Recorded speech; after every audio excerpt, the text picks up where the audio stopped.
他是日本最臭名昭著的花花公子亿万富翁，一生中声称与4000多名女性纠缠不清。他的财富因放纵而累积，却也因痴迷而崩塌。77岁，他迎娶了一位22岁的前成人电影女演员。可婚礼的钟声还未远去，仅仅3个月后，他便被发现离奇死在家中。毒理报告指向兴奋剂，心脏骤停看似是终结，但真相真的如此简单吗？调查越深入，越多的阴影浮出水面。野崎的死究竟是意外，还是隐藏着更不可告人的秘密？让我们一起揭开这桩谜案的序幕。大家好，我是大明，欢迎来到24探案。今天我们要讲述的是野崎浩介的案件。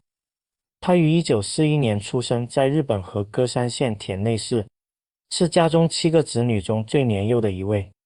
野崎家曾经营一家传承数代的小型清酒酿造厂，但2战期间粮食短缺，物资匮乏，家族生意在战火中被迫关门。作为最小的孩子，野崎备受父母宠爱，却也无法摆脱家庭的贫困。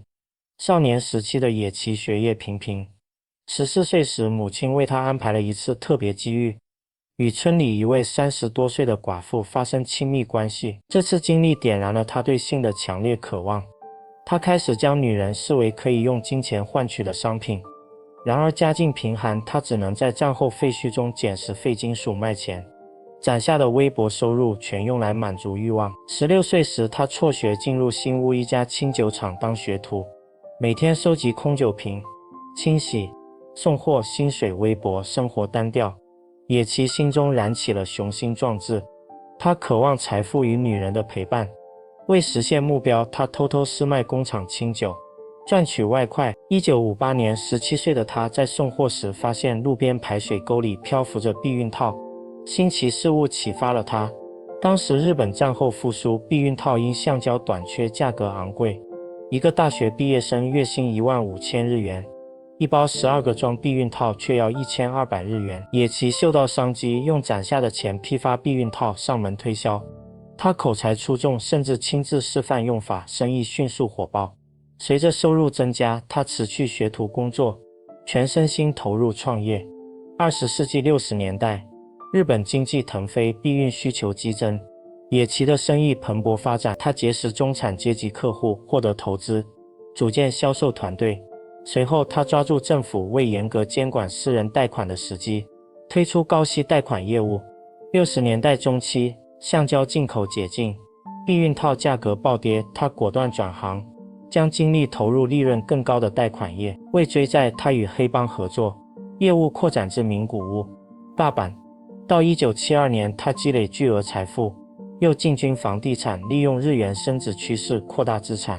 然而90年代小额信贷乱象引发监管风暴，野崎的公司因逃税和欺诈被罚巨款，险些入狱。他迅速调整，拿出积蓄应对危机，同时重启家族清酒生意，并创办烟煤工厂。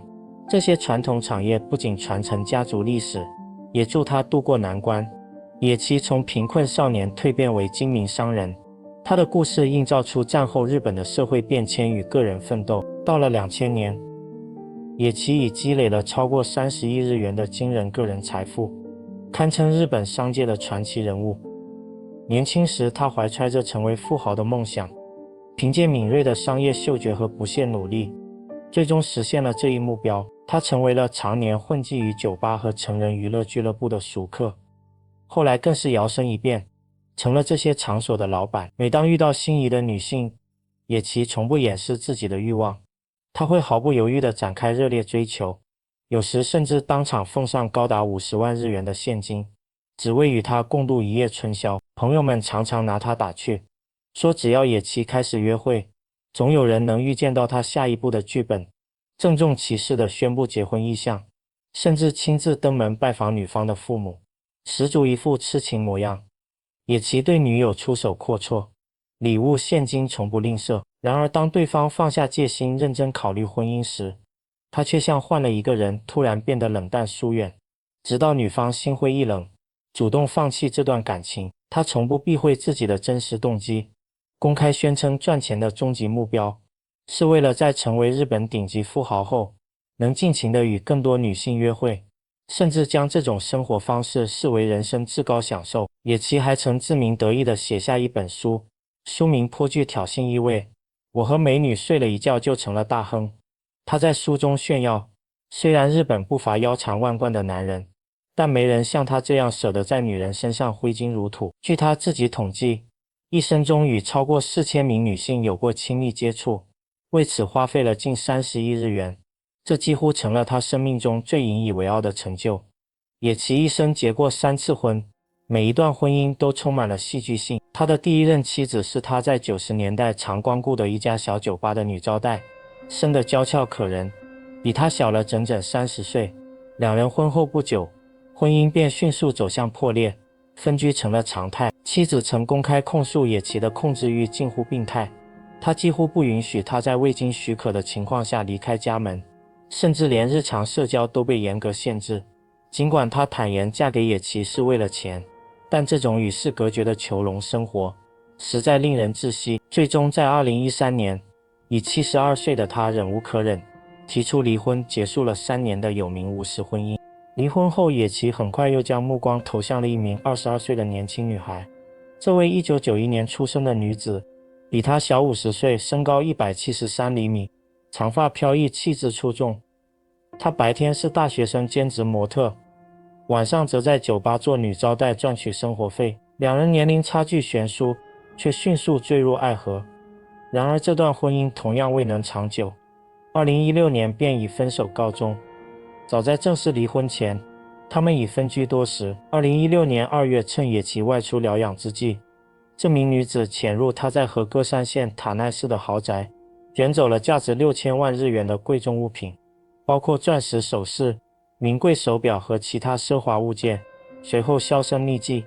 野崎发现后勃然大怒，立即报警称家中遭遇入室盗窃。然而警方调查后揭开真相，窃贼并非外人，而是他尚未离婚的妻子。这桩丑闻迅速登上日本各大媒体头条，75岁的野崎再度成为舆论焦点，也再次恢复单身。2018年2月，77岁的野崎第3次步入婚姻殿堂，这次他的新娘是一位比他小55岁的22岁女子。这一消息犹如一枚重磅炸弹，在日本社会引发轩然大波。婚后，野崎频频携新妻高调亮相于公众视野，而有关他的背景细节也随之浮出水面。这位名叫须藤沙希的第3任妻子，1996年出生于北海道，自称是一名专业化妆师。然而网络上很快流传出劲爆传闻，她在遇到野崎前曾出演过多部成人电影，更有媒体挖出她曾远赴韩国参加一档整容真人秀节目。据一位同场参赛的女性透露，须藤沙希在节目中表现抢眼，颇具风头。她对外宣称自己是化妆师，日常穿着尽是香奈儿、爱马仕等奢侈品牌，时尚品味无可挑剔。私下里，她常帮其他女孩打理发型、化妆，展现出娴熟的手艺。她曾在闲聊中吐露自己大学时从未谈过恋爱，抱怨身边似乎没有优质男人。然而每当有男性参与的派对，她便兴奋异常，眼中闪着光芒。此外，她对男公关俱乐部情有独钟，每个月都会在这些场所挥霍巨资，追求刺激与奢靡并存的生活。2017年12月，须藤沙希通过朋友的介绍，在东京一家昏暗而热闹的酒吧里首次遇见了野崎浩介。这位76岁、事业有成的富商，一眼就被这个身材高挑、笑容甜美的年轻女孩深深吸引。据野崎的随从回忆，那一刻的他仿佛被丘比特的箭射中，他毫不掩饰自己的倾慕，甚至在初次见面时就坚定地表示一定要娶她。接下来的日子里，野崎完全沉浸在爱情的甜蜜漩涡中。他与沙希的电话总是不舍得挂断，甚至在出差的旅途中，他也会一边听着她的声音，一边露出孩子般的笑容。他的慷慨也无处不在，昂贵的礼物、浪漫的约会接连不断。沙希很快就被这位多金又痴情的大叔彻底淹没。到了2018年2月，仅相识3个月后，野崎正式向沙希求婚，并迅速办理了结婚手续。然而这段闪婚并非一帆风顺，沙希的父母强烈反对这桩年龄差距高达55岁的婚姻，认为野崎的财富和年纪都让这桩婚事显得不单纯。但沙希态度坚决，他提出了2个条件：一是每月必须给他100万日元的生活津贴，二是婚礼不必举行。野崎原本梦想为他的年轻新娘举办一场盛大的婚礼，但在听到他明确表示不需要后，他选择了妥协。至于每月100万日元的津贴，对身家丰厚的野崎来说不过是九牛一毛。于是这对年龄悬殊的夫妇在相识仅3个月后正式结为连理。然而婚后的生活远没有想象中甜蜜。据野崎的一位亲信透露，两人并未真正长期同居，沙希更喜欢待在东京自己的公寓里，过着独立的生活，而野崎则大多时间留在和歌山县的豪宅。虽然如此，每月100万日元的津贴始终准时打入沙希的账户。如果偶尔因故延迟几天，沙希便会立刻打电话质问野崎，询问钱为什么还没到。野崎的许多老员工对此颇有微词，他们私下议论沙希显然是冲着野崎的巨额财富而来，甚至警告他要小心这个年轻妻子。但沉浸在新婚喜悦中的野崎对此嗤之以鼻，认为这是对他真爱的质疑。传言还称，野崎这位以控制欲著称的丈夫对这种远距离婚姻并不满意。婚后不久，他曾对沙希提出最后通牒，表示如果他不搬来和他一起住，他们就离婚。这段对话的真假无人能证实，但到2018年4月，沙希确实搬进了野崎位于和歌山县的豪华别墅，两人开始短暂的同居生活。然而幸福的时光转瞬即逝，结婚仅3个月后的2018年5月6日，野崎注意到他心爱的狗夏娃状态异常。这只陪伴他多年的宠物前一天还活蹦乱跳，如今却无精打采。野崎心急如焚，匆匆将夏娃送往兽医诊所，可惜为时已晚，夏娃没能挺过去。野崎抱着夏娃的尸体痛哭流涕，那一刻他的心碎了。他为夏娃举办了一场隆重的葬礼。5月24日，夏娃去世18天后，野崎家中只有沙希和他们的管家在场。那天傍晚，两人正在楼下看电视做家务，突然楼上传来一声巨响，管家皱着眉头提议他们应该去看看他，沙希却冷淡地摆了摆手，表示别管他，可能只是心情不好。随着夜色渐渐深沉，野崎始终没有下楼。到了晚上10点，楼上一片死寂，管家再也坐不住了，硬拉着沙希上楼查看。他们推开卧室门，发现野崎躺在床上一动不动，已无生命迹象。这一事件迅速登上各大新闻头条。监控录像显示，那天房子里只有野崎、沙希和管家3人，没有外人进出。野崎的死因成了所有人关注的焦点。他身体一向硬朗，甚至在这个年纪也没有任何已知的健康问题。尸检结果令人震惊，野崎体内含有致命剂量的兴奋剂。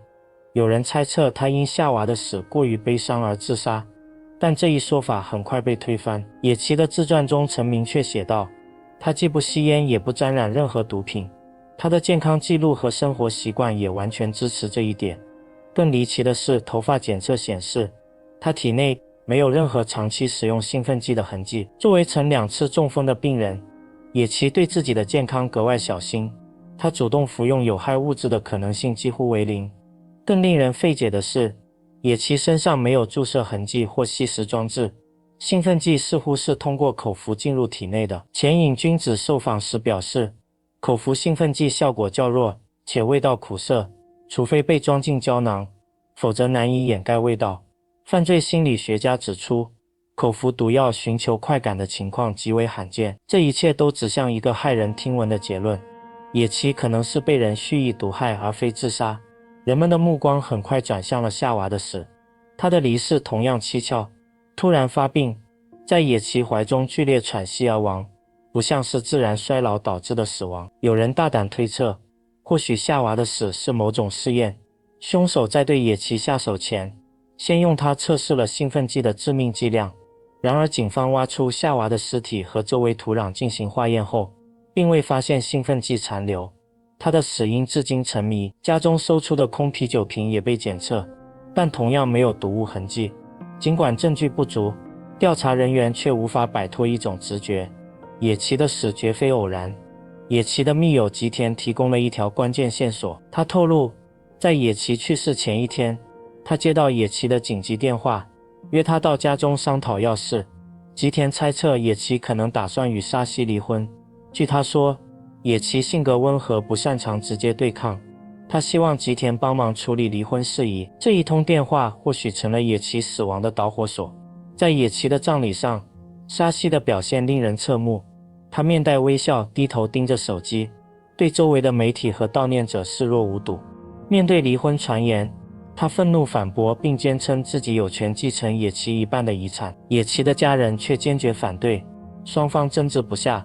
除了沙希，警方还将目光投向了在野崎家服务30年的管家，他在案发时也在场，且一位家庭助理透露，管家曾私下提起野崎承诺在他死后给他一笔巨款，然而野崎的遗嘱中并无此项记录。奇怪的是，沙希在野崎死后突然声称野崎曾口头承诺给管家部分财产，这让人怀疑沙希是否在与管家暗中达成某种交易，以瓜分野崎的财富。但这些不过是猜测，缺乏实证。案件一度陷入僵局，公众的关注也随时间淡去。直到2021年，调查迎来转机，警方发现沙希的供词漏洞百出。他坚称案发当天下午4点至6点未上楼，但他的 iPhone 健康应用记录显示，他在那段时间使用了楼梯。更令人震惊的是，沙希的搜索记录显示，他早在夏娃死前就研究过兴奋剂的获取途径和供应商。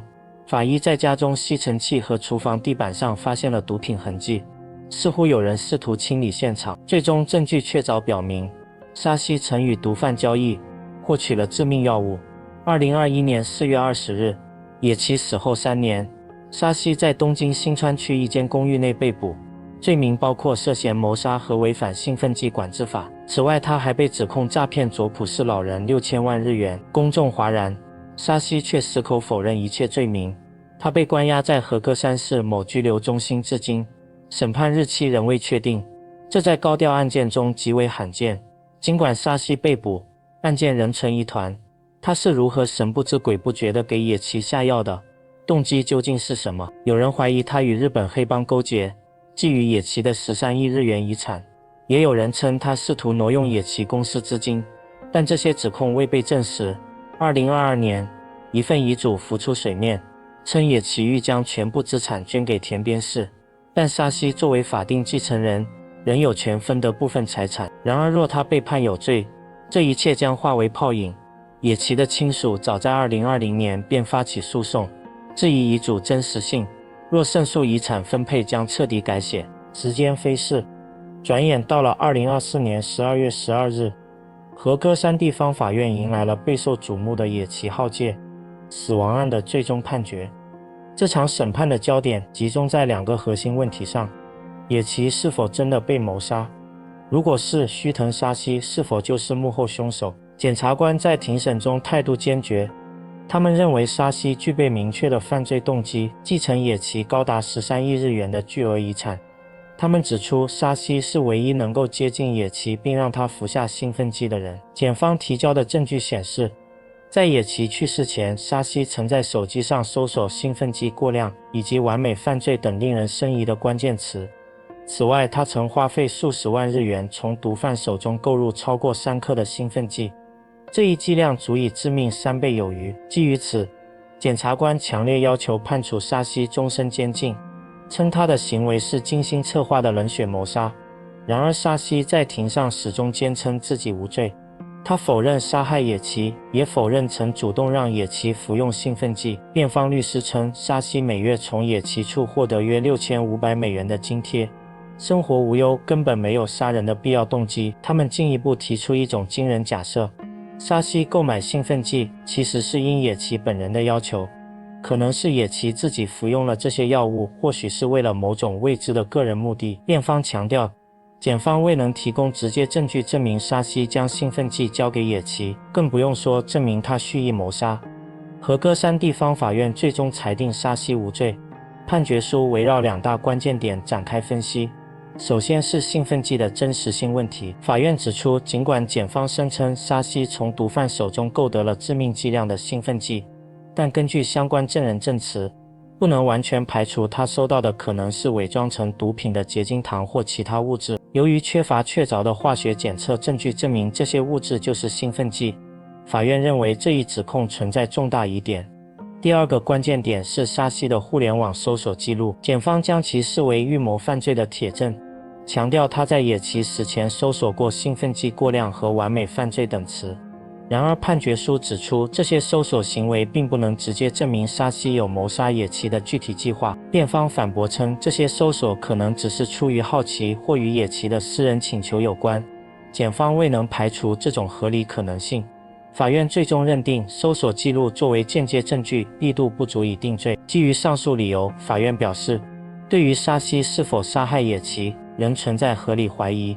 在日本司法体系疑罪从无的原则下，和歌山地方法院正式宣告沙西无罪。判决宣读时，沙西低头用律师递来的手帕拭去眼角的泪水，情绪复杂，似乎既是释然，又带着一丝疲惫。对于这一无罪判决，和歌山地方检察院副首席检察官花人和一表达了遗憾。他表示，检方的主张未被法庭采纳，令人失望。我们将仔细研究判决文本，并与上级部门协商，决定是否上诉或采取其他适当措施。外界猜测检方可能会不甘心就此罢休，但上诉成功的可能性仍有待观察。至此，野崎浩介死亡案在历经6年波折后，终于在法律层面画上句号。然而沙西的无罪是否意味着真相已大白？野崎的死究竟是意外自杀还是未被揭露的阴谋？这些疑问或许永远留在和歌山那座寂静的别墅中，伴随着夏娃的墓碑沉寂于时间的长河。沙西走出法庭，面对蜂拥而至的媒体镜头，他的身影显得孤单而复杂。而对于公众而言，这桩案件的余波仍将在舆论中激荡许久。